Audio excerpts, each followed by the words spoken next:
Shiva replies, Radiant One, this experience may dawn between two breaths. After breath comes in, down, and just before turning up, out, the beneficence.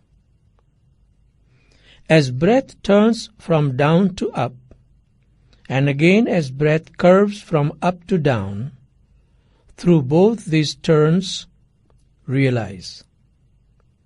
Or, whenever in-breath and out-breath fuse, at this instant touch the energyless, energy-filled center. Or, when breath is all out, up, and stopped of itself, or all in, down, and stopped, in such universal pause, one's small self vanishes. This is difficult only for the impure.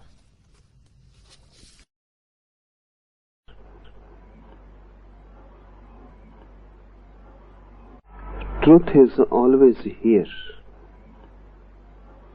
It is already the case.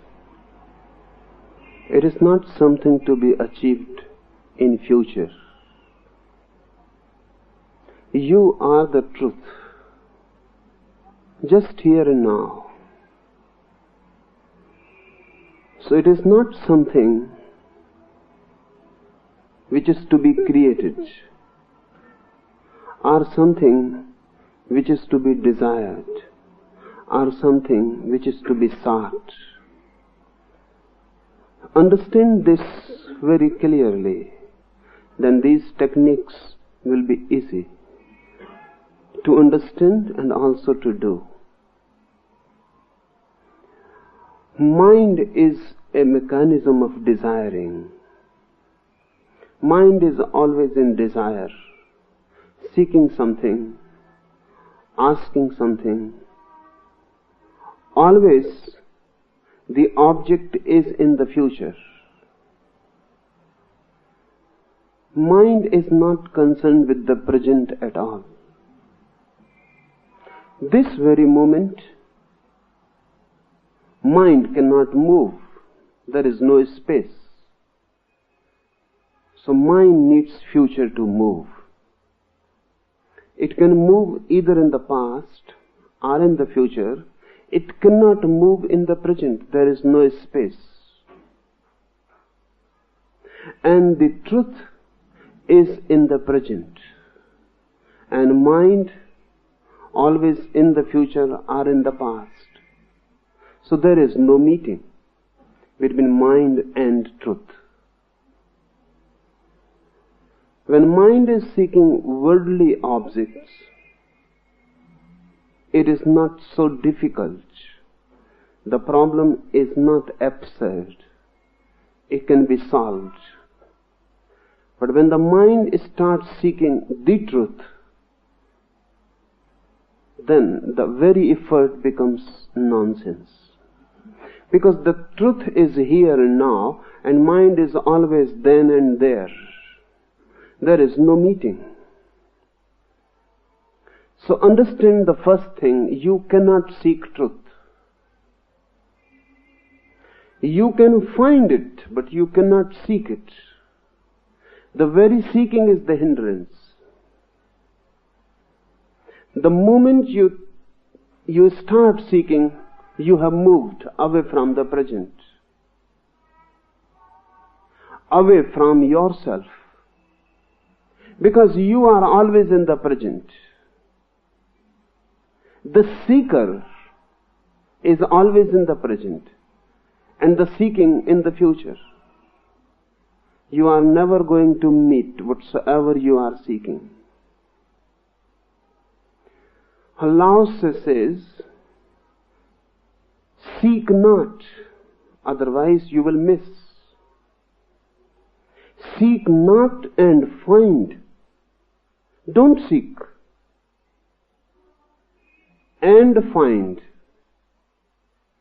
All these techniques of Shiva are simply turning the mind from the future or from the past to the present.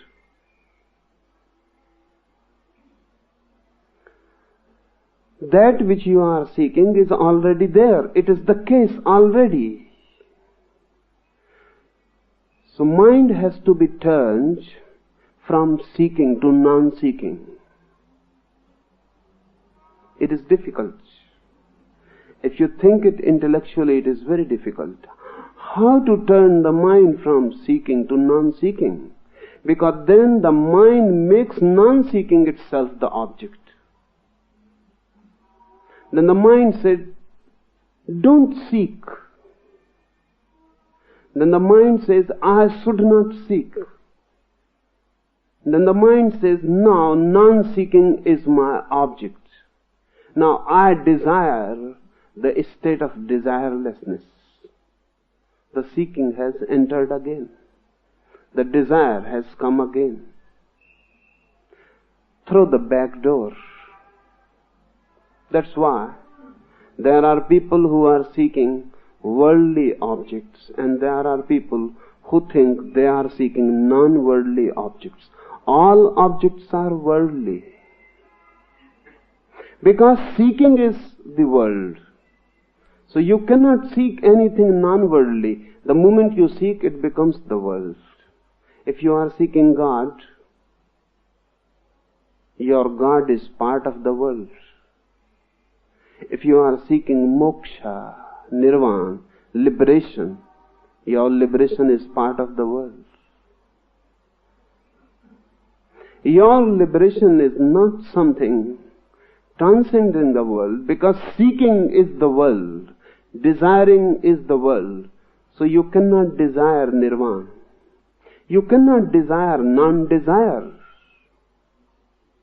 So if you try to understand intellectually, it will become a puzzle. Shiva says nothing about it. He immediately proceeds to give techniques. They are non-intellectual. He doesn't say to Devi that the truth is here. Don't seek it, and you will find it. He immediately gives techniques. Those techniques are non-intellectual. Do them and the mind turns. The turning is just a consequence, just a byproduct, not an object. The turning is just a byproduct. If you do the technique, your mind will turn from its journey into the future or into the past. Suddenly you will find yourself in the present. That's why Buddha has given techniques. Lao Tse has given techniques. Krishna has given techniques. But they always introduce their techniques with intellectual concepts. Only Shiva is different. He gives immediately techniques with no intellectual understanding, no intellectual introduction. Because he knows the mind is tricky, the most cunning thing possible. It can turn anything into a problem. Non-seeking will become the problem. There are people who come to me and they say, how not to desire? They are desiring non-desire. Somebody has said them, or somewhere they have read, or they have heard spiritual gossip, that if you don't desire, you will reach bliss. If you don't desire, you will be free. If you don't desire, there will be no suffering. Now their mind hankers to attain that state where there is no suffering. So they say, how not to desire? their mind is playing tricks. They are still desiring. Now only the object has changed. They were desiring money. They were desiring fame. They were desiring prestige. They were desiring power. Now they are desiring non-desire. Only the object has changed, and they remain the same, and the desire remains the same. But now the desire has become more deceptive. Because of this, Shiva proceeds immediately, with no introduction whatsoever. He immediately starts talking about techniques. Those techniques, if followed, suddenly turn your mind. It comes to the present. And when the mind comes to the present, it stops. It is no more. You cannot be a mind in the present. That is impossible. Just now, if you are here and now, how you can be a mind? Thoughts cease, because they cannot move. Present has no space to move. You cannot think. If you are in this very moment, how you can move? Mind stops. You attend to no mind. So the real thing is how to be here and now. You can try, but effort may prove futile. Because if you make it a point to be in the present, then this point has moved into the future. You ask how to be in the present. Again you are asking about the future. This moment is passing in the inquiry how to be present, how to be here and now. This present moment is passing in the inquiry, and your mind will begin to web, create dreams in the future. Someday you will be in a state of mind when there is no movement, no motive, no seeking, and then there is bliss. So how to be in the present? Shiva doesn't talk anything about it. He simply gives a technique. You do it, and suddenly you find you are here and now. And your being here and now is the truth. And your being here and now is the freedom. And your being here and now is the nirvana.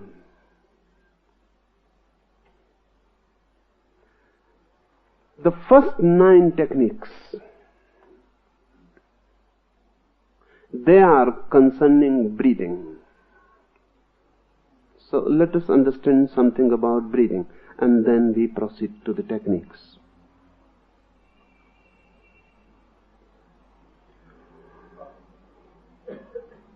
We are breathing continuously from the moment of birth to the moment of death. Everything changes. Between these 2 points, everything changes. Nothing remains the same. Only breathing is a constant thing between birth and death. The child will become young. The youth will become old. You will be diseased. Body will become ugly, ill. Everything will change. You will be happy, unhappy, in suffering. Everything will go on changing. But whatsoever happens between these 2 points, you must breathe. Whether happy or unhappy, young or old, successful or unsuccessful, whatsoever you are, it is irrelevant. One thing is certain. Between these 2 points of birth and death, you must breathe. breathing will be a continuous flow. No gap is possible. If even for a single moment you forget to breathe, you will be no more. That's why you are not required to breathe, because then it will be difficult. Someone may forget to breathe for a single moment, and then nothing can be done. So really you are not breathing because you are not needed. You are fast asleep and breathing goes on. You are unconscious and breathing goes on. You are in a deep coma and breathing goes on. You are not required. Breathing is something which goes on in spite of you. It is one of the constant factors in your personality. First thing. Something which is very essential and basic to life. Second thing. You cannot be alive without breath. So breath and life have become synonymous. Breathing is the mechanism of life.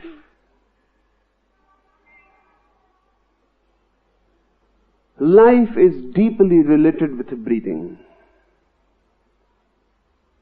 That's why in India we call it prana. We have given one word for both. Prana means the vitality, the aliveness.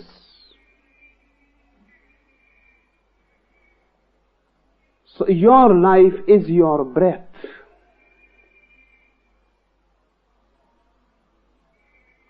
Thirdly, your breath is a bridge between you and your body.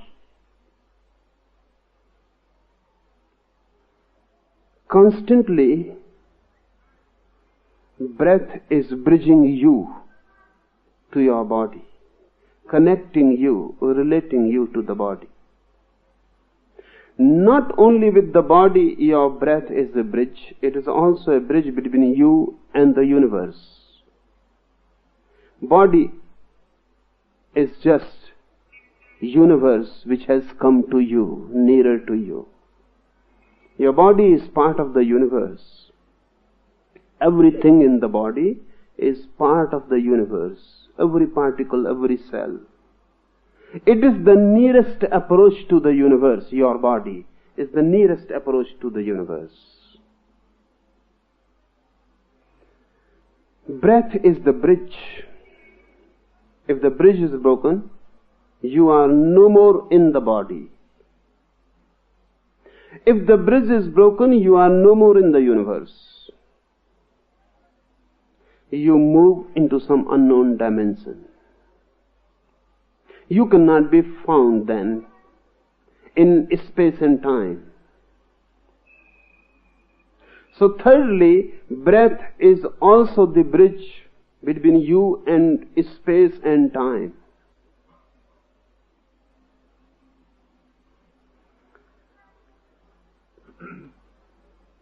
Breath, therefore, becomes very significant, the most significant thing. So the first 9 techniques are concerning breath. If you can do something with breath, you will suddenly turn to the present. If you can do something with breath, you will attain to the source of life. If you can do something with breath, you can transcend time and space. If you do something with breath, you will be in the world and also beyond it. Breath has 2 points. One, where it is touching the body and the universe.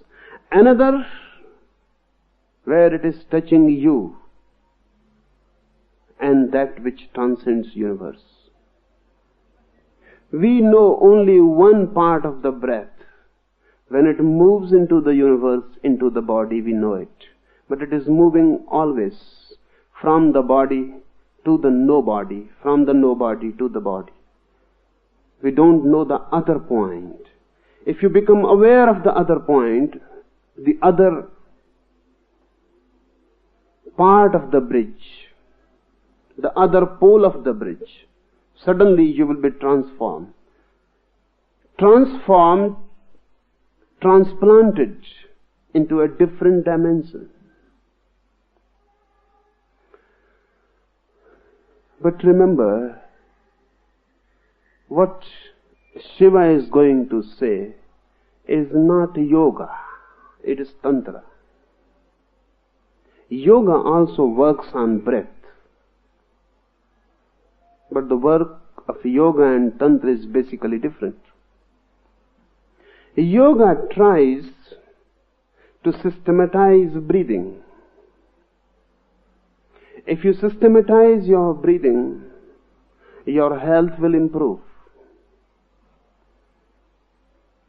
If you systematize your breathing and if you know the secrets of breathing, your life will become longer. You will be more healthy and you will live longer. You will be more strong, more filled with energy, more vital, alive, young, fresh. But Tantra is not concerned with that. Tantra is concerned not with any systematization of breath, but using breath just as a technique to turn inwards. One is not to practice a particular style of breathing, a particular system of breathing, or a particular rhythm of breathing. No. One has to take breathing as it is. Just one has to become aware of certain points in breathing. There are certain points. We are not aware of them. We have been breathing and we will go on breathing. We are born breathing and we will die breathing. But we are not aware of certain points. And this is strange. Man is searching, probing deep into space. Man is going to the moon. Man is trying to reach farther from Earth into this space. And man has not yet learned the most nearest part of his life. There are certain points in breathing which you have never observed. And those points are the doors. Nearest doors to you from where you can enter into a different world, into a different being, into a different consciousness. But they are very subtle. To observe a moon is not very difficult. Even to reach to the moon is not very difficult. It is a grass journey. You need mechanism, you need technology, you need accumulated information, and then you can reach it. Breathing is the nearest to you. And nearer a thing is difficult to perceive it. More near, more difficult. More obvious, more difficult. It is so near to you, again there is no space between you and your breathing. Or there is such a small space that you will need a very minute observation. Only then you will become aware of certain points. These points are the basis of these techniques. So now I will take each technique. Shiva replies, Radiant One, this experience may dawn between two breaths. after breath comes in and just before turning up, the beneficence. One technique. Radiant one, this experience may dawn between two breaths. After breath comes in, that is down, and just before turning out, that is going up. The beneficence. Be aware between these 2 points and the happening. When your breath comes in, observe. When your breath comes in, observe. For a single moment or a thousandth part of a moment, there is no breathing. Before it turns up, before it turns going outward. One breath comes in, then there is a certain point, breathing stops. Then the breathing goes out. When the breathing goes out, then again for a single moment or a part of a moment, breathing stops. Then breathing comes in.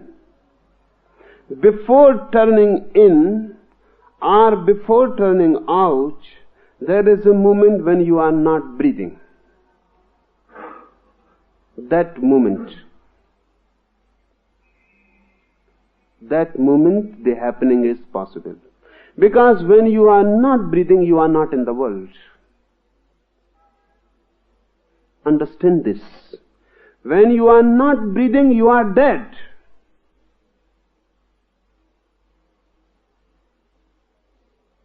You are still, but dead.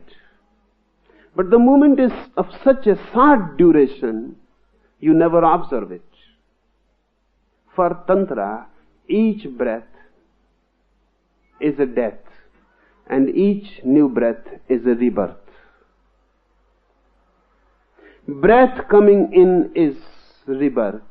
Breath going out is death. The outgoing breath is synonymous with death. The incoming breath is synonymous with life. So with each breath you are dying and reborn.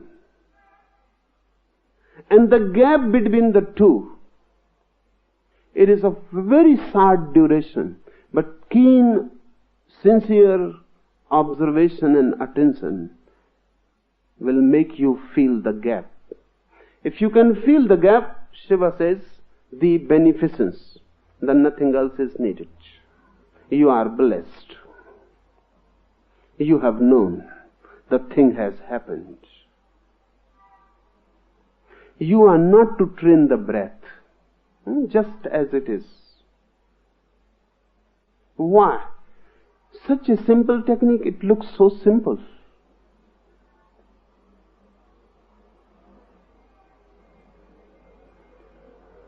Such a simple technique to know the truth. To know the truth means to know that which is neither born nor dies. To know that eternal element which is always.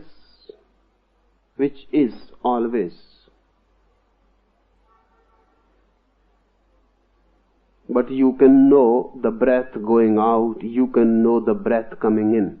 You never know the gap between the two. Try it. Suddenly, if you can get the point, and you can get it, it is already there.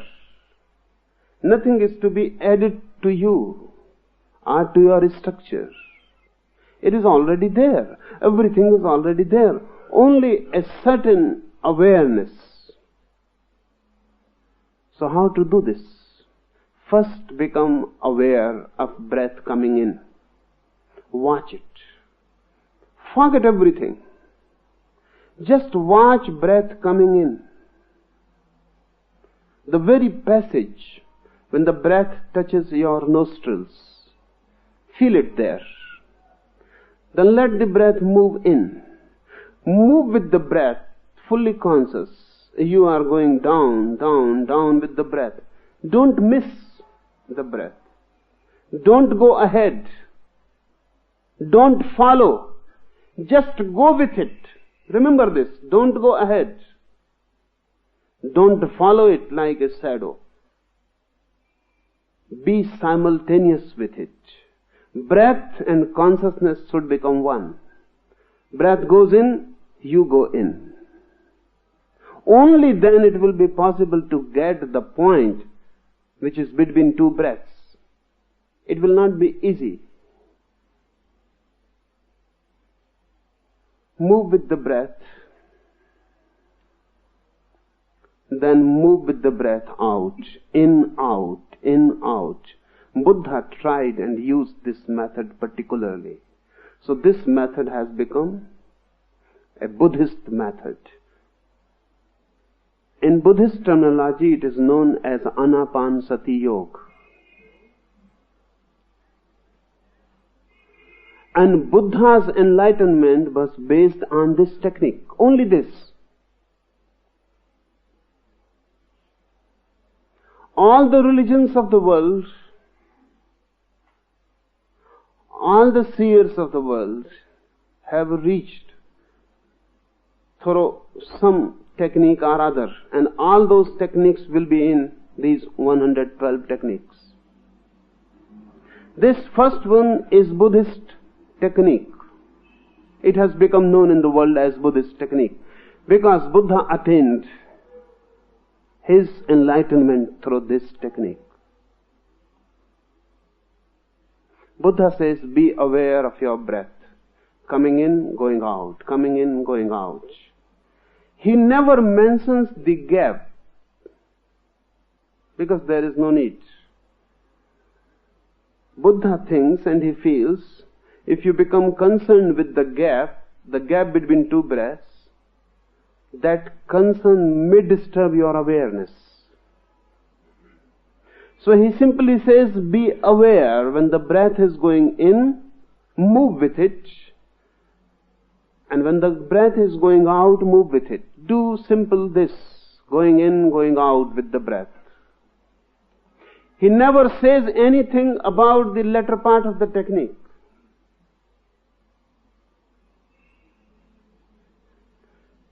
The reason is Buddha was talking with a very ordinary man. Even that may create a desire to attain the interval. That desire to attain the interval will become a barrier into awareness. Because if you are desiring to get to the interval, you will move ahead.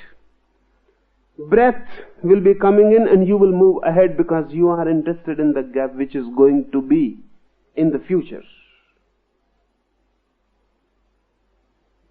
Buddha never mentions it. So Buddhist technique is just half. But the other half follows automatically. If you go on practicing breath consciousness, breath awareness, suddenly one day, without knowing, you will come to the interval.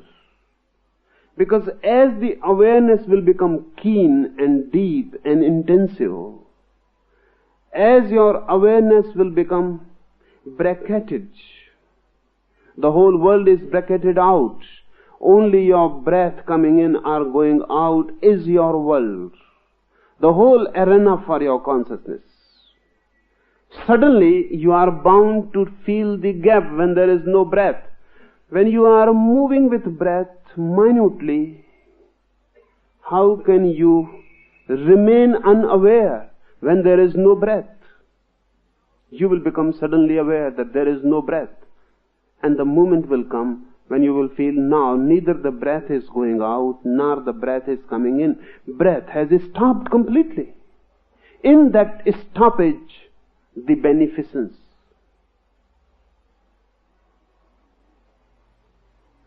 This one technique is enough for millions. The whole Asia tried and lived with this technique for centuries. Tibet, China, Japan, Burma, Thailand, Siam, Ceylon, the whole Asia except India has tried this technique, only one technique. And thousands have attained to enlightenment through this technique. And this is only the first technique.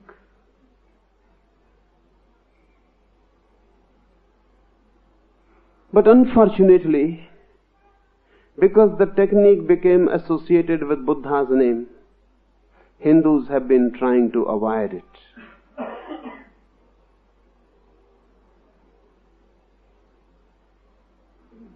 Because it became more and more known as Buddhist method, Hindus have completely forgotten it. Not only this, because this technique is the first technique mentioned by Shiva, many Buddhists have claimed that this book, Vigyan Bhairav Tantra, is a Buddhist book, not a Hindu book.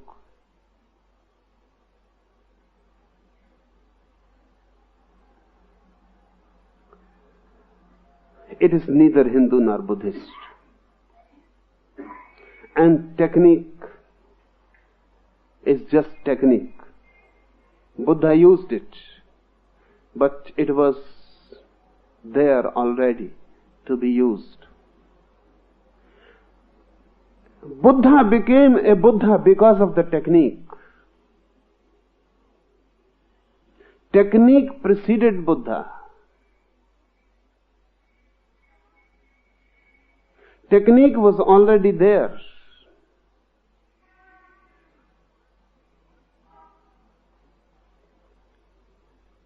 Try it.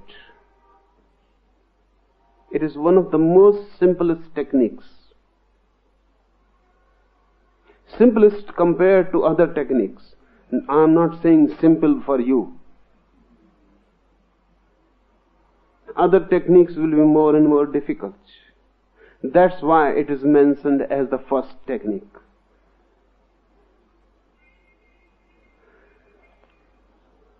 The second.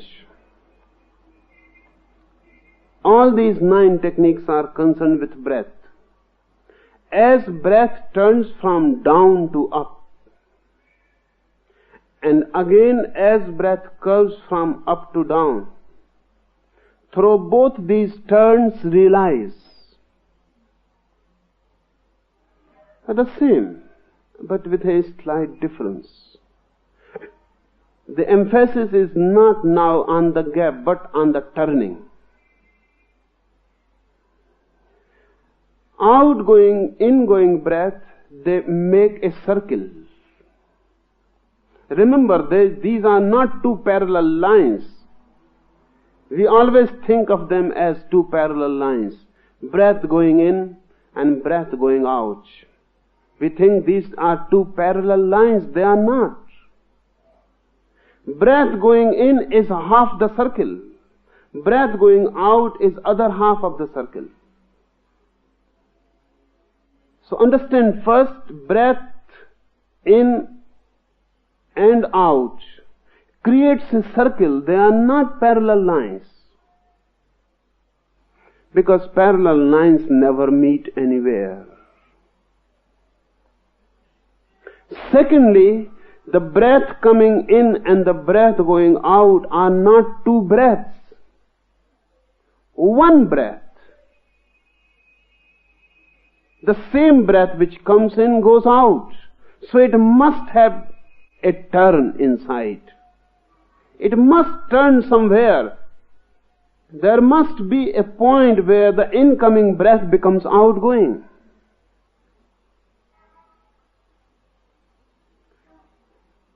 This turning.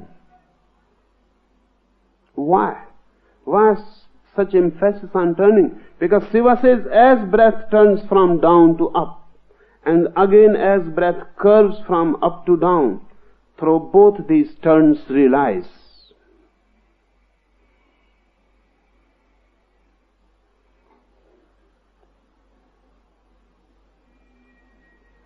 Very simple. But he says, realize the turn, and you will realize the self. Why turn? If you know driving, you know gears.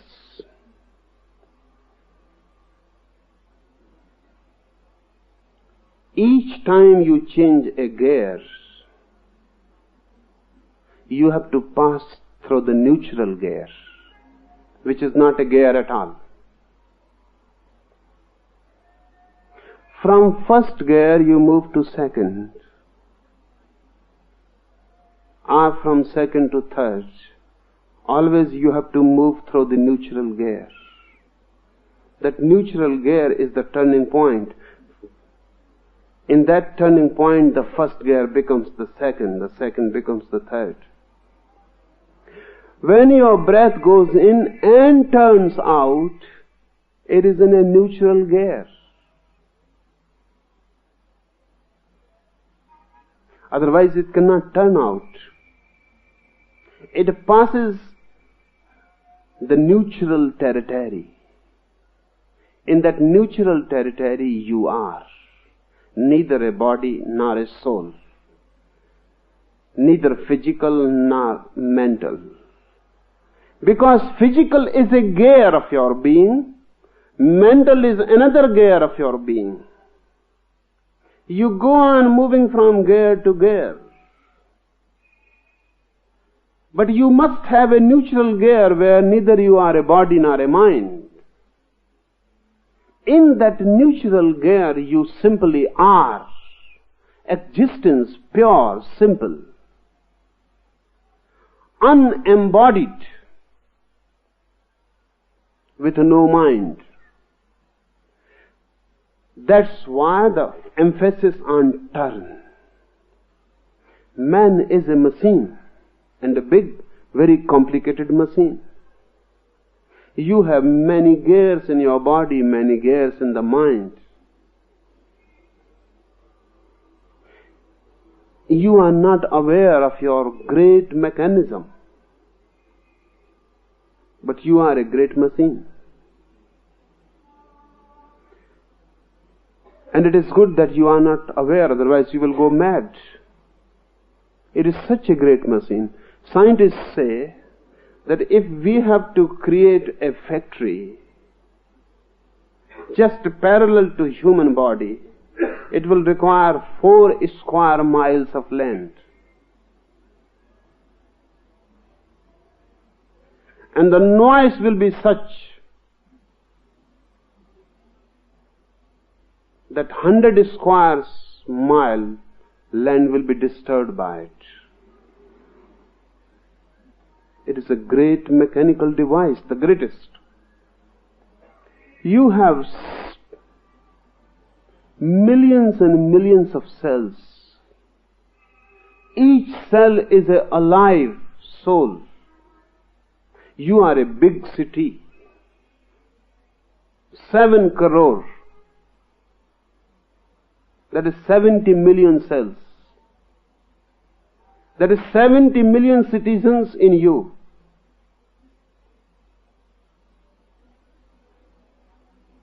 And the whole city is running very silently, smoothly. Every moment the mechanism is working. It is very complicated. These techniques will be related at many points with your mechanism of the body and your mechanism of the mind. But always the emphasis will be on those points where suddenly you are not part of the mechanism. Remember this. Suddenly you are not part of the mechanism. There are moments when you change gears. For example, in the night, when you drop into sleep, you change gears. Because for the day, for waking consciousness, you need a different mechanism. A different part of the mind functions. Then you drop into sleep, that part becomes non-functioning. Another part of the mind begins to function. And there is a gap, interval, a turning, a gear is changed. In the morning when you are again getting up, the gear is changed. You are silently sitting. Suddenly someone says something and you get angry. Gear. You are moving into different gear. That's why everything changes. If you get angry, your breathing will change suddenly. Your breathing will become irritated, chaotic. A trembling will get into your breathing. You will feel suffocated. Your whole body will like to do something, shatter something. Only then the suffocation can disappear. Your breathing will change. Your blood will take a different rhythm, a different movement. Different chemicals will have to be released in the body. The whole gland system will have to change. You have become a different man when you are angry. A car is standing. You start it. Don't put it in any gear. Let it be in the neutral. It will go on purring, vibrating, trembling. But it cannot move. It will get hot. That's why when you are angry and you cannot do something, you will get hot. The mechanism is working to run and do something, and you are not doing, you will get hot. You are a mechanism, of course, not only the mechanism, you are more. But the more has to be found.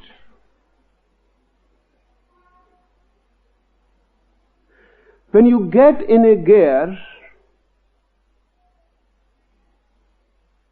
everything changes inside. When you change the gear, there is a turning. Shiva says, as breath turns down to up, and again as breath curves from up to down, through both these turns realize. Be aware at the turn, but it is a very short, very minute observation will be needed. And we are just without any observing capacity. We cannot observe anything. If I say to you, observe the flower, this flower I give to you, observe it. You cannot observe it. For a single moment you will see it, and then you will begin to think something else. It may be about the flower, but it will not be the flower. You may think about the flower, how beautiful it is. You have moved. Now the flower is no more in your observation. Your field has changed. You may say it is red, it is blue, white. You have moved. Observation means remaining with no verb, with no word, with no verbalization, with no bubbling inside, just remaining with. If you can remain with a flower for 3 minutes, completely, with no movement of the mind, the thing will happen. the beneficence, you will realize. But we are not at all observers. We are not aware, we are not alert. We cannot pay attention to anything.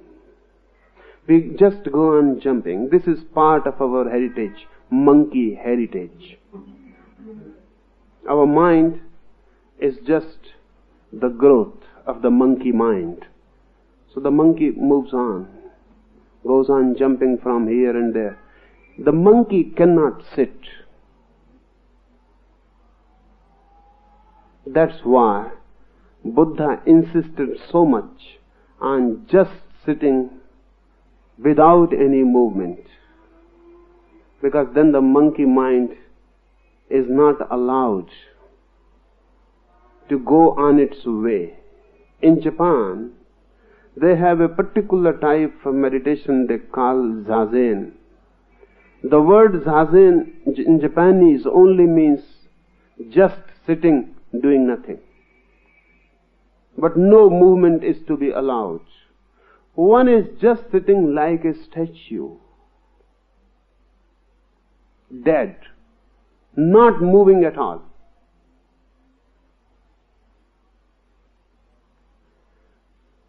But there is no need to sit like a statue for years together. If you can observe your breath turns without any movement of the mind, you will enter. You will enter into yourself or into the beyond within. Why these turnings are so important? They are important because on turnings, the breath leaves you to move in a different direction. It was with you when it was coming in. It will be again with you when it will be going out. But on the turning point, it is not with you and you are not with it. In that moment, breath is different from you and you are different from it. If breathing is life, then you are dead. If breathing is your body, then you are no body. If breathing is your mind, then you are no mind in that moment. I wonder whether you have observed it or not. If you stop your breath, mind stops suddenly. If you stop just now your breath, mind stops suddenly. Mind cannot function. A sudden stoppage into breath and mind stops. Why? Because they are disjoined. Only a moving breath is joined with the mind, with the body. A non-moving breath disjoined.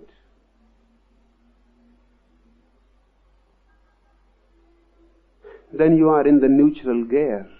The car is running. The power is running.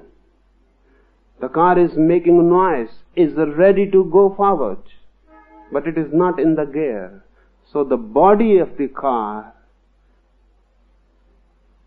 and the mechanism of the car are not joined. The car is divided into two.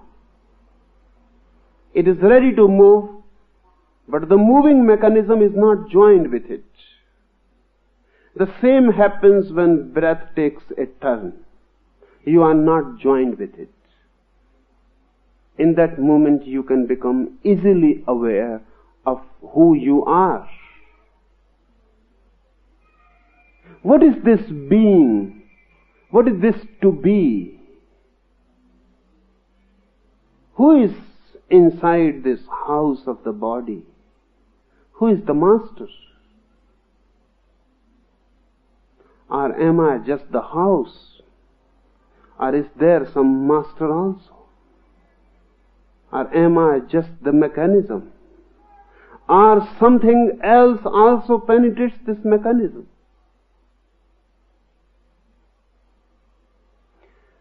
In that turning gap, Shiva says, realize. He says, just be aware of the turning, and you become a realized soul. The third technique are whenever in-breath and out-breath fuse, at this instant, touch the energyless, energy-filled center. Or whenever in-breath and out-breath fuse, at this instant, touch the energyless, energy-filled center. We are divided into the center and the periphery. Our body is the periphery. We know the body, we know the periphery, we know the circumference, but we don't know the center, where it is. When out breath fuses with in breath, when they become one, when you cannot say whether it is out breath or in breath, when it is difficult to demark and define whether the breath is going out or coming in, when the breath has penetrated in and it starts moving out, there is a movement of fusion. It is neither going out nor moving in. Breath is static. When it is moving out, it is dynamic.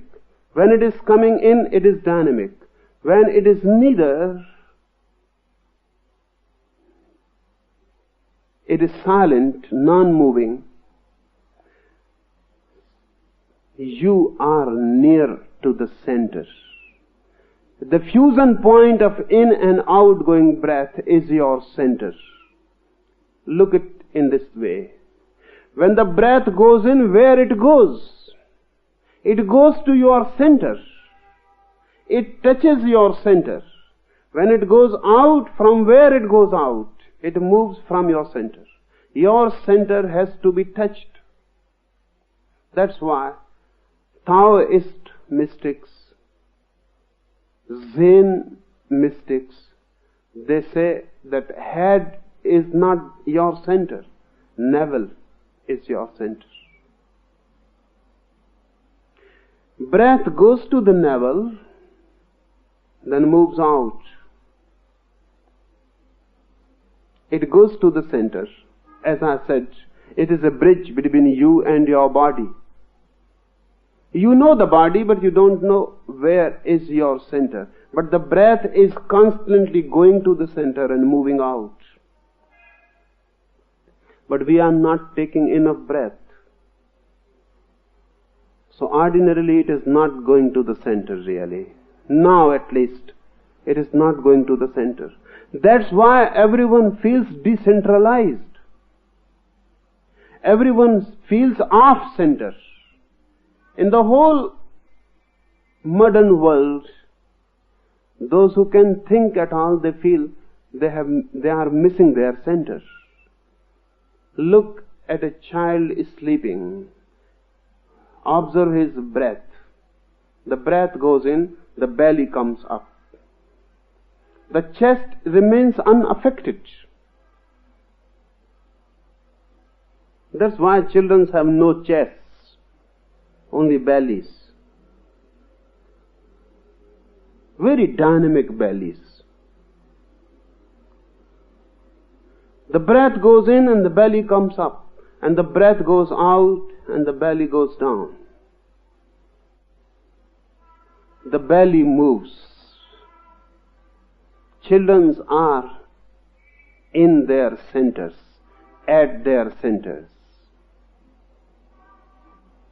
That's why they are so happy, so bliss-filled, so energy-filled, never tired, overflowing, and always in the present moment. No past, no future. A child can be angry. When he is angry,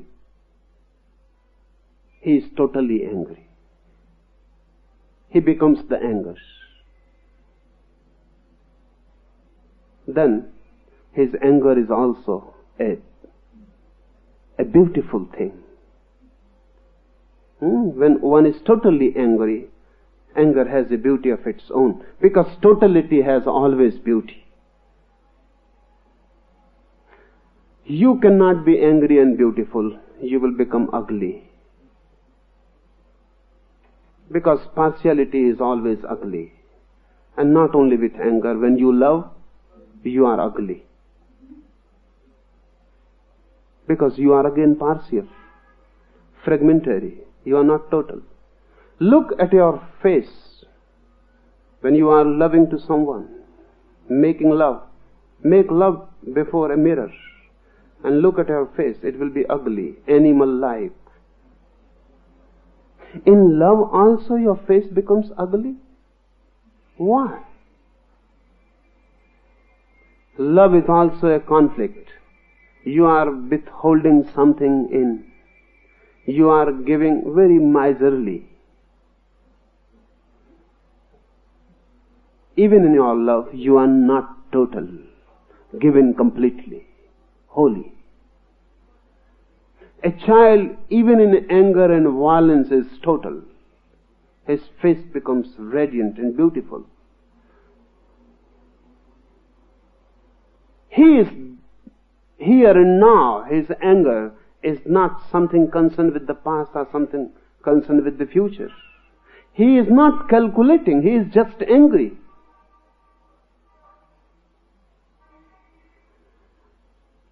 The child is at his center. When you are at your center, you are always total. Whatsoever you do will be a total act. Good or bad, but it will be total. When you are fragmentary, when you are off center, your every act is bound to be a fragment of you, not your totality is responding. Just a part. Just a part. And the part going against the total, that creates ugliness. Why? As we grow, all our children, as we grow, why our breathing becomes shallow? It never goes to the belly. It never touches the navel. More and more, it will come down less and less. It will become shallow. Just it will touch the chest and will go out. It never goes to the center. We are afraid of the center. Because if you go to the center, you will become total. If you want to be fragmentary, this is the mechanism to be fragmentary. You love. If you breathe from the center, you will flow in it totally. You are afraid. You are afraid to be so vulnerable, so open. To someone, to anyone, you may call him your lover, you may call her your beloved, but you are afraid. The other is there. If you are totally vulnerable, open, you don't know what is going to happen. Then you are completely in others' hands. You are afraid not to be so completely given to someone. You cannot breathe. You cannot take a deep breath. You cannot relax your breathing so that it goes to the center. Because the moment breathing goes to the center, your act becomes total. Afraid of being total, you breathe shallow. You just breathing at the minimum, not at the maximum. That's why life seems so lifeless. Breathing at the minimum, life will become lifeless. You are living at the minimum, not at the maximum. You can live at the maximum, then life is an overflowing. But then there will be difficulties. You cannot be a husband, you cannot be a wife if life is overflowing.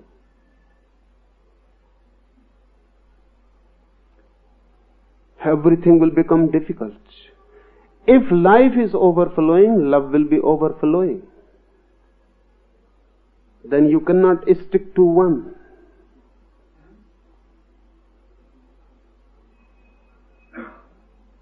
Then you will be flowing all over. All dimensions will be filled by you. And then mind feels danger. So it is better not to be alive. More dead, more secure. More dead, everything is in control. You can control. You remain the master. You feel that I am the master because I can control. I can control my anger. I can control my love. I can control everything. But this controlling is possible only at the minimum level of your energy. Everyone should have felt sometime or other. There are moments when you suddenly change from the minimum level to the maximum. You go out to a hill station. Suddenly you are out of the city and the prison of it. You feel free. The sky is vast and the forest is green and the height touches the clouds. Suddenly you take a deep breath. You may not have observed. Now if you go to a hill station, observe. It is not really the hill station which changes, it is your breathing. You take a deep breath, you say, ah, ah. You touch the center, you become total for a moment, and everything is bliss. That bliss is not coming from the hill station. That bliss is coming from your center. You have touched suddenly. Now you were afraid in the city. Everywhere the other was present. And you were controlling. You cannot scream. You cannot laugh. What a misfortune. You cannot sing on the street and dance. You were afraid. The policeman was somewhere around the corner. Or the priest. Or the judge. Or the politician. Or the moralist. Someone was just around the corner. You cannot just dance in the street. Bertrand Russell has said somewhere that I love civilization, but we have achieved civilization at a very great cost. We cannot dance in the streets.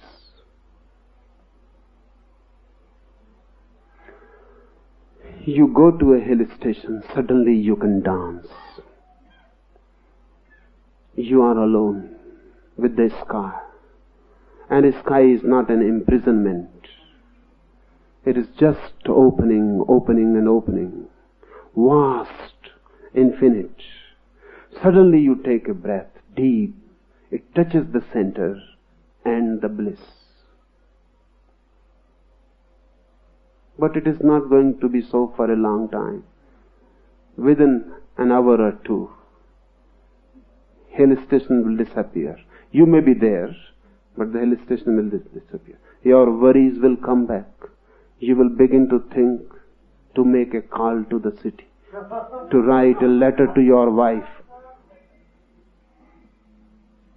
Or, after 3 days you are going back, so make arrangements. You have just reached and making arrangements to leave. You are back. That breath was not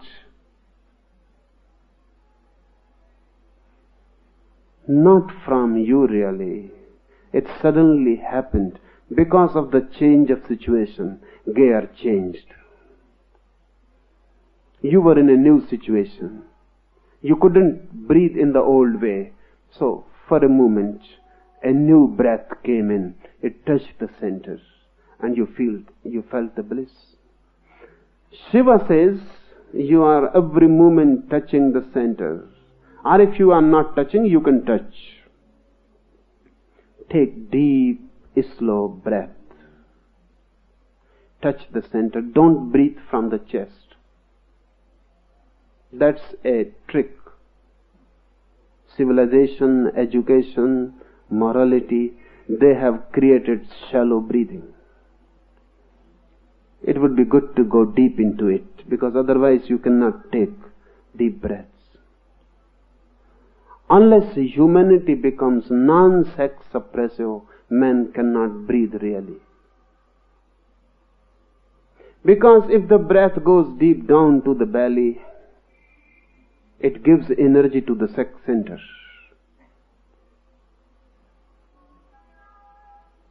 It touches sex centers. It massages sex center from within.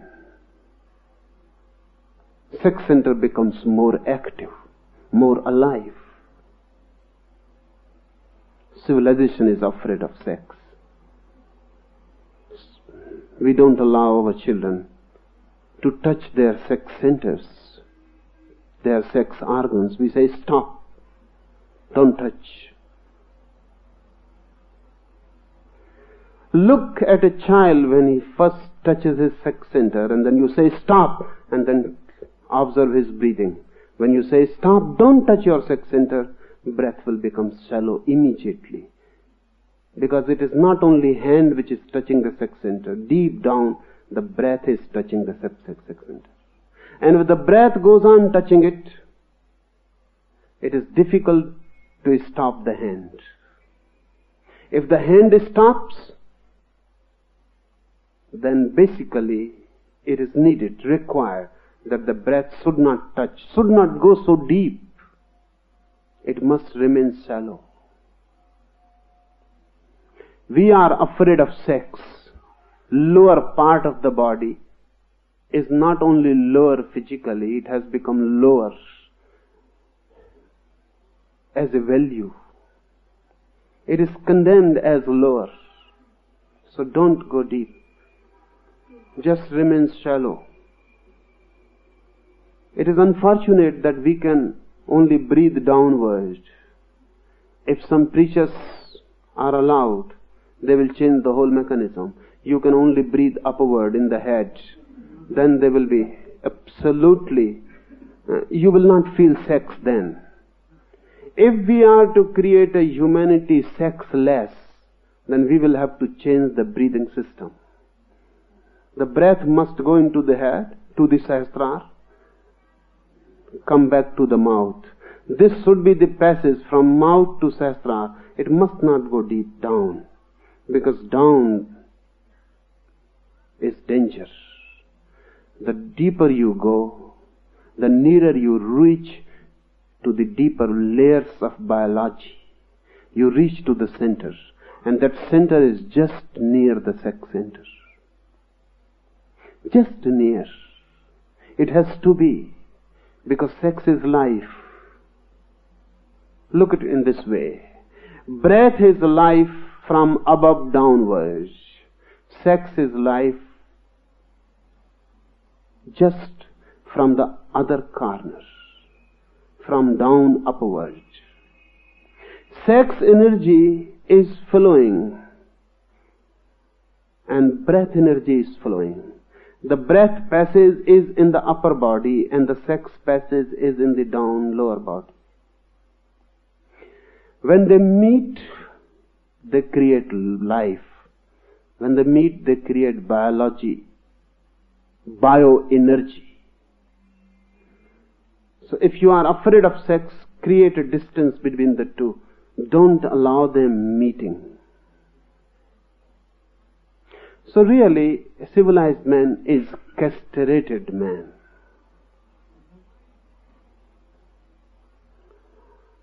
That's why we don't know. This sutra will be difficult to understand.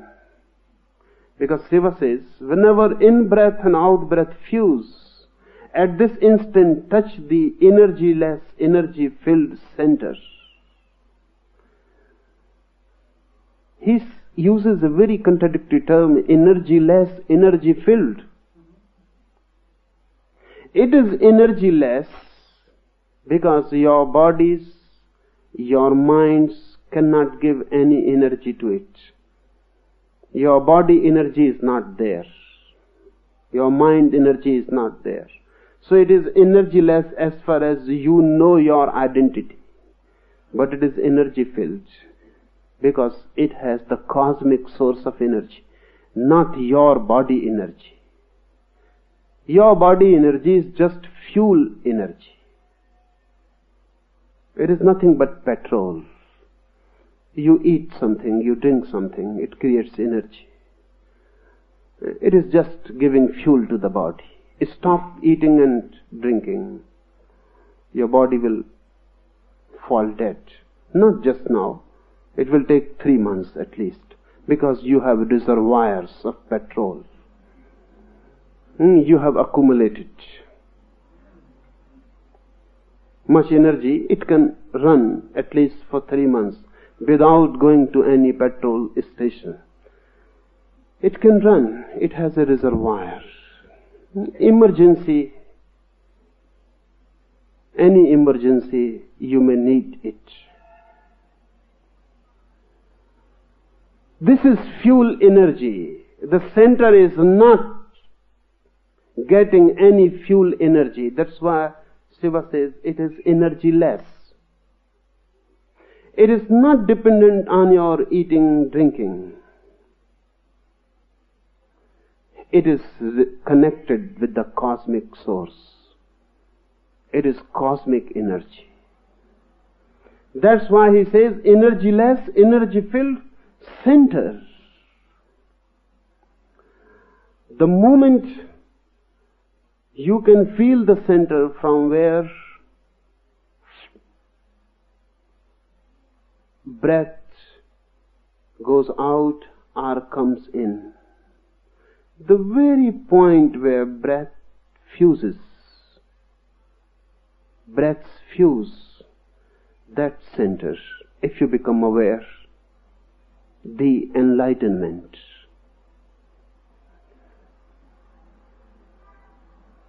Fourth technique, or when breath is all out, up, and stopped of itself, or all in, down, and stopped in such a universal pause, one's small self vanishes. This is difficult only for the impure. Then it is difficult for everyone. Because he says this is difficult only for the impure. But who is the pure one? It is difficult for you. You cannot practice it. But you can feel it sometimes, suddenly. You are driving a car and suddenly you feel there is going to be an accident. Breathing will stop. If it is out, it will remain out. If it is in, it will remain in. You cannot breathe in such emergency. You cannot afford.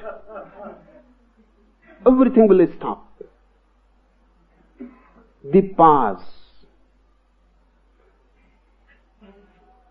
When breath is all out, up, and stopped of itself, or in, down, stopped, such universal pause, one's small self vanishes.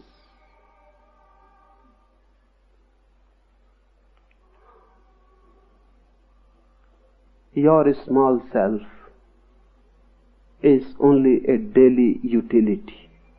In emergencies, you cannot remember it, who you are. The name, the bank balance, the prestige, everything just evaporates. Your car is just heading towards another car. A moment and there will be death. In this moment there will be pause, even for the impure. There will be pause. Suddenly, breathing stops. If you can be aware in that moment.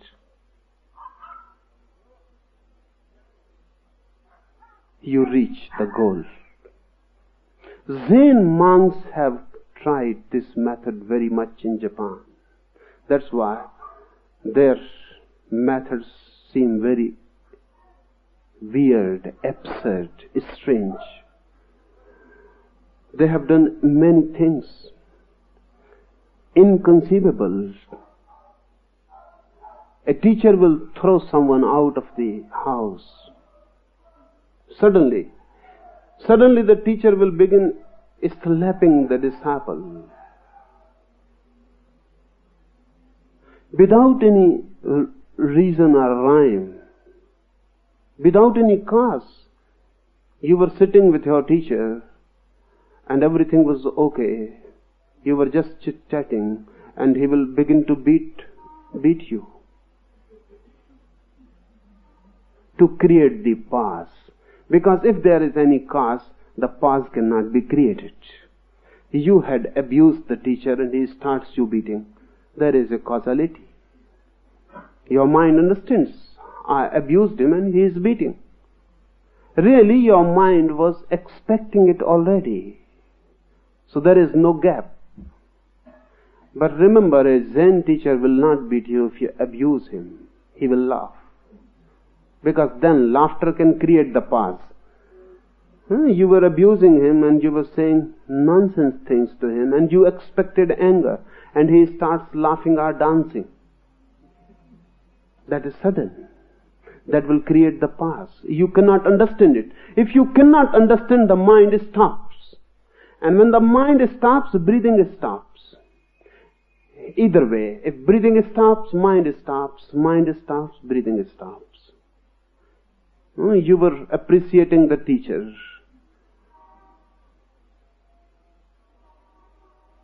And you were feeling good.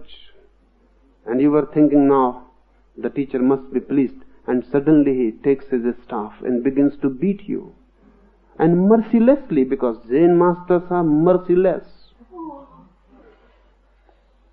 He begins to beat you, you cannot understand what is happening. The mind stops. There is a pause. If you know the technique, you can attain to yourself. Because of such stories that someone attained Buddhahood because the teacher suddenly started beating him. We cannot understand what nonsense. How one can attain Buddhahood by being beaten by someone or being thrown out of the window by someone. Even if someone kills you, you cannot attain Buddhahood. But if you understand this technique, then it becomes easy to understand. In the West particularly, for these 30 years, 40 years, Zen has become very much prevalent, a fashion. But unless they know this technique, they cannot understand Zen. They can imitate it, but imitation is of no good. Rather, it is dangerous. These are not things to be imitated. The whole Zen technique is based on the fourth technique of Shiva. But this is unfortunate. Now we will have to import Zen from Japan. Because we have lost the whole tradition. We don't know. Shiva was the expert par excellence of this method. When he came to marry Devi with his barat, with his procession, the whole city must have felt the pause. The whole city. Devi's father was not willing to marry his girl to this hippie. Shiva was, he is the original hippie. Devi's father was totally against. No father will marry. No father. So, we cannot say anything against Devi's father. No father will marry to Shiva. And then Devi insisted. So he had to agree. Non-willingly. Unhappily. But he agreed. Then came the marriage procession. It is said people began to run, seeing Shiva and his procession. The whole Bharat must have taken LSD, marijuana. They were on. And really, LSD, marijuana are just the beginning. Shiva knew, and his friends and disciples knew, the ultimate psychedelic soma, somaras. Aldous Huxley has named the ultimate psychedelic soma only because of Shiva. They were on, just dancing, screaming, laughing. The whole city fled. They must have felt a pass.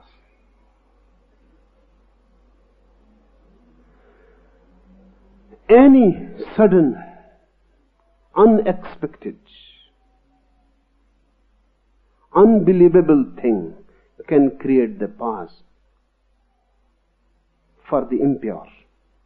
But for the pure, there is no need of such things. For the pure, the pause is always there. The pause is always there.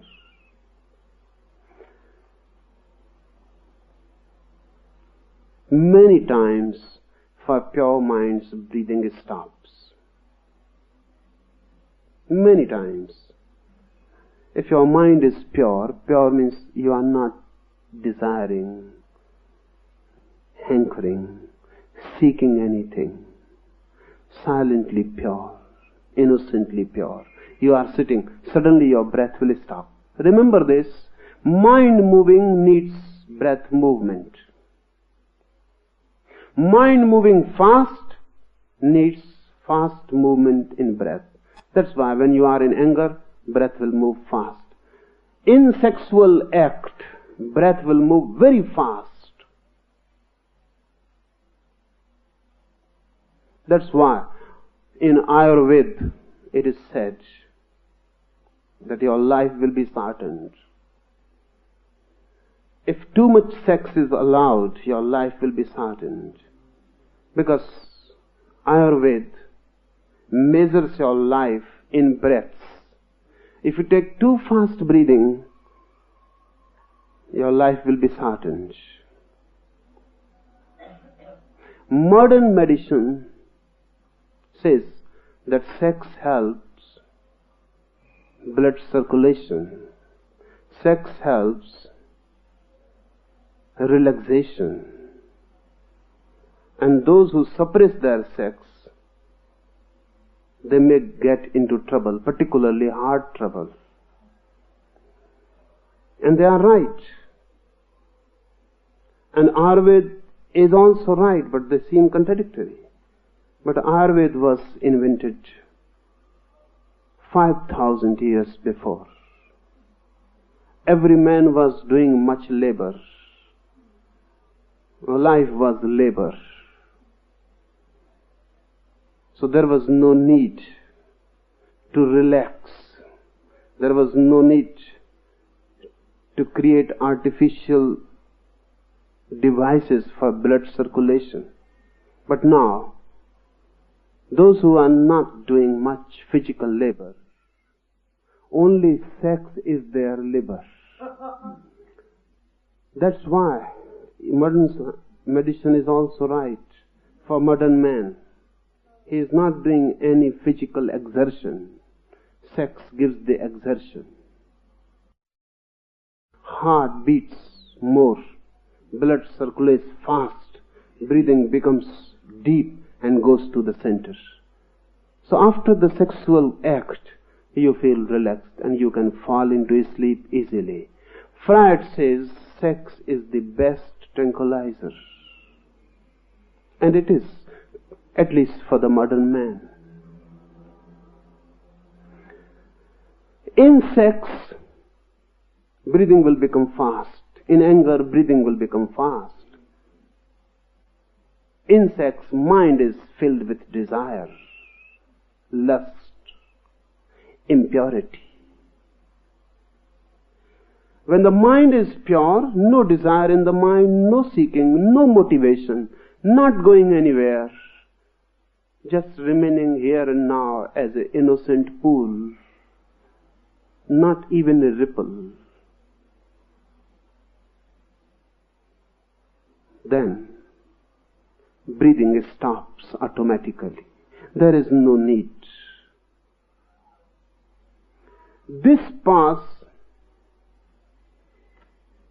In this pause, the small self vanishes and you attain to the higher self, the supreme self.